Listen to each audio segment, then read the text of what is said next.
Hey guys, Jason Martin, commercial truck guy, Platinum Chevrolet. Here today, I'm going to do a walk around on one of my regular cab 6500 two-wheel drive trucks. That's something we haven't done in a little while. We've been talking about the junk in the trunk, but a lot of you guys have been messaging me with some questions on the actual chassis itself and some of the other orderable options. So let's go ahead and give you a little breakdown. First off, beautiful truck right here. Very, very hard to find one like this in California, not just because it is a 6500 regular cab, but because it has a 120-inch cab to axle. I'll show you what that looks like on the back and what applications you can use for that. But in the meantime, take a peek here. So we've got this unit with the chrome grille and bumper. There is an option for a black grille and a black bumper, as well as a dark gray bumper. I have not ordered the dark gray bumper. I kind of stay away from the black bumper, and sometimes it may be about 25% of my mix. There is a very specific customer for that. But what I've noticed in my area, because I listen to my customers, folks, I've got 2 ears and 1 mouth, so I can listen twice as much as I talk. But my customers tell me they like the look of this a little bit better. It has a little more pop to it. And follow me over here. So along with the chrome bumper, chrome grille, I decided to go with the Alcoa aluminum wheels because it has a good little color matching scheme, especially when you add the chrome mirror caps and the chrome door handle. Now, as far as your wheel option goes, you have the option for a black painted wheel, a gray painted wheel, and a white painted wheel. The options there. I mainly go with the black. I've ordered a set of the white wheels. They look kind of cool. The customer dug it. But I either go the black or the aluminum wheel myself. So back over here, you've got 2 styles of assist steps. You can either do the aluminum or the black. Again, when I do all of my chrome, I like to add the aluminum there as well, just because it makes it pop a little better.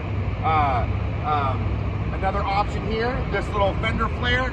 I have this painted to match the vehicle. The other option is to have it black. Now, I ordered the black fender flare here because it's a composite material. I usually do that on my 4-wheel drive trucks because you're in the elements, rocks are kicking up, and it reduces the risk of chipping those things. So, but I do love the clean look that the color matching has to offer. Now, folks, the dirt does not come from the factory. This is us right here, okay? This is real dirt. But this is where your battery housing is, okay? You've got your dual batteries here. There's an option for a triple battery option as well. One thing that did not come on this vehicle that I did not order, but I normally do, and I'm upset at myself for not doing it, there's a top post thread right here. So if you want to jump or something like that, it's just a little easier than taking off the housing. Not like it's a deal breaker, but it's just one of those deals. The commercial truck guy rarely makes mistakes, so I'm upset at myself for that. Now you'll notice here, let's take a look on the inside. I got this thing with the gray interior. You can order it with black, right? There is a power seat option, a 10-way power seat option in the gray and the black. If you get the vinyl, you cannot get power seats, so just keep that in mind. This here, if you take a look at it, those of you that know our Chevy products know that that looks like the same seating that's in our 3500s. Well, that was in our 3500s, the 2019 models. That's because it was. So the inside of this is just like our 2019 and older 3500s, that particular model year. And so therefore it's the same width, right? These things look a lot larger than they do, but it's an optical illusion, so trust me. But take a peek here, you've got the trailer brake controller. I ordered this thing with the 7-inch screen, so you get the Bluetooth and all that functionality. I also ordered with the backup camera option. That is not standard, you have to order that. And I get my stuff with power windows, power door locks, power mirrors, keyless entry. You know, people like those things, I found. For a few extra bucks, it adds a lot of value. Another option here is you've got the accessory air compressor drive. This is a nice option that I probably upfit about 25% of my vehicles with. It really depends on the cab to axle that I'm working with and what cab type and what I'm imagining the customer's going to use it for. So because this, and we'll take a look at the length of it, this is our 120 inches cab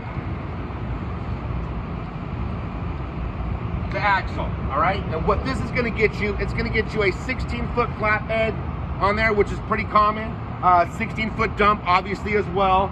But that's what you would do for this style vehicle. Because it's a 6500, those of you that are familiar with the swap loader or the switch and go systems, the hydraulic systems, this is actually a perfect length because the system mounts here, the hydraulic system that they install, and it leaves enough for a 14-foot debris box or a 14-foot dump box, a 14-foot flatbed, right? This is perfect for that. And because it's a 6500, it's got a 23,500 gross vehicle weight rating on it. It's the highest that Chevy has here. So you are going to want the unit for the payload in that particular application. Take a look a little closer here. On the back side of here is the PTO module. So this has a power takeoff module on it. So if your upfitters wanted to put a 16-foot dump bed on there, that is perfect because commercial truck guy, anything over 12 feet, is going to get a PTO. Because if you're going 14, 16, 18, you're putting some heavy stuff in there, man. You're going to want to have a nice solid hoist, and that's what the PTO is going to do for your Versatile electric hydraulic on there.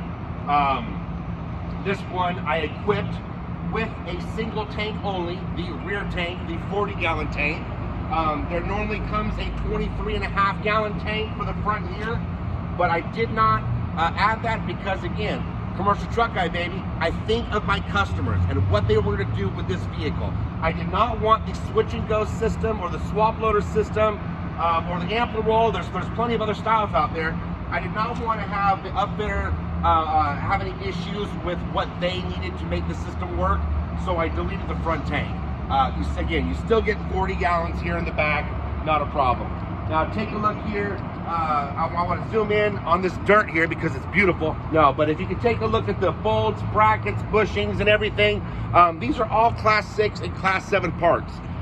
The 4500 is going to have the same brackets, bolts, bushings, mounts, the whole nine, right? It's just derated. So there's nothing different as far as the frame goes from a 6500 to a 5500 to a 4500. So feel comfortable knowing that your 4500 is big and beefy. The only difference is going to be the leaf springs, obviously, the transmission and some of those things, but no different parts on the back here. And then we'll circle around. I order a little bit longer of an extension on the back here. The standard is 49 inches, but you can get 63 from the back of the axle to the end of the frame, and it's perfect because if upfitters need to, they can chop it off. This one I did not. This is the 49 inches, so as you can see, the tank is right here, but if you were to extend it out, it's good for flatbeds again because it gives you an extra spot for a hitch plate or whatnot, and again, you just chop it off. It gives flexibility for the upfitters. This thing is already pre-wired here for the backup camera. It's the easy installation. I've got all my wiring ran. I ordered it from the factory. You have two options. You can run your electrical wiring to the back of the cab for the upfitters, or you can run it to the rear of the cab. I ran mine to the rear because I wasn't sure what the customer wanted to do. You can always shorten it, right?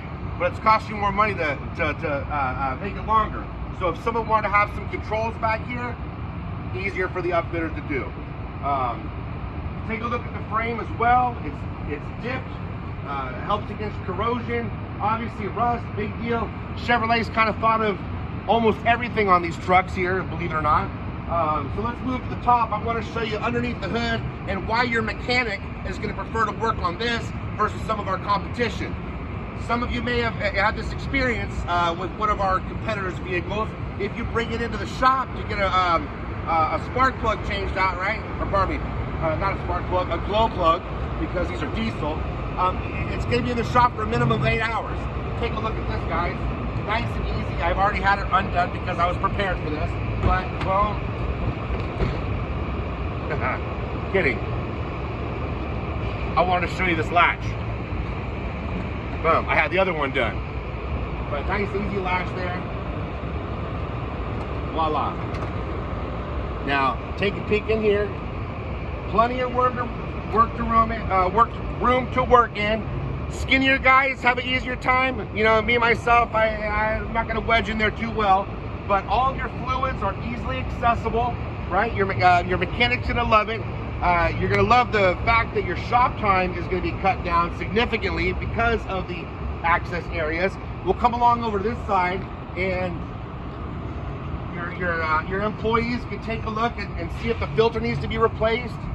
You've got all your fluids here, but there's actually a little gauge, if you take a look there on the back side of the filter, and you'll see right here it is green, and that means green is good. It will turn red if it needs to be replaced. So that's something that your guys can check just to make sure your vehicle's running properly and smooth. The way that our hood opens up here, because we've teamed with Navistar and kind of got this stuff down, but we have a nice 50-degree turning radius here, turning angle with our front tires, which is larger than my competition. If you'll notice, this is resistant to being pushed down. Okay, so if you're working under there, you get a strong gust of wind, it's not going to push this over. There is actually a safety latch right here.